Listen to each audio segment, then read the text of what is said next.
সমুদ্র, পাহাড় আর নীরবতার এক গল্প। আছেন হাস্তমার পর্তুগালের সিন্ত্রা শহরের কাছেই আটলান্টিক মহাসাগরের ধারে লুকিয়ে আছে এক স্বপ্নের মতো গ্রাম। ব্যস্ত শহরের কোলাহল পেরিয়ে যখন এখানে পৌঁছালাম, মনে হলো সময় যেন ধীর গতিতে বয়ে চলছে।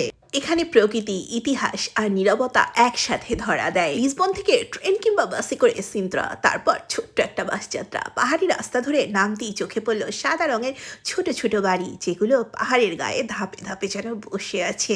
নিচে বিশাল নীল সমুদ্র, দৃশ্যটা সত্যিই শ্বাসরুদ্ধকর।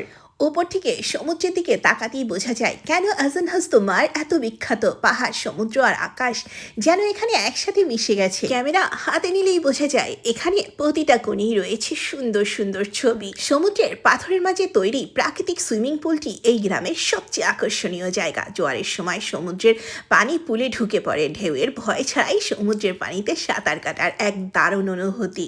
আজান হাস্তমার মূলত পর্তুগালের একটি ঐতিহাসিক শব্দ, যার অর্থ হচ্ছে সমুদ্র বা জোয়ারের পানিতে জলচালিত কল। এই গ্রামের নামটা সেই পুরাতন ইতিহাস থেকেই এসেছে। এখন হয়তো জোয়ার চালিত কলগুলো চালু নেই, কিন্তু ইতিহাসটা এখনো বাতাসে ভাসে। এখানে হাঁটতে হাঁটতে শুধু সমুদ্রের শব্দ আর পাখির ডাক শোনা যায়। সিফুড পছন্দ করো না এমন মানুষ কিন্তু খুঁজে পাওয়া যায়, আর এই জায়গাটা সিফুডের জন্য অত্যন্ত জনপ্রিয়।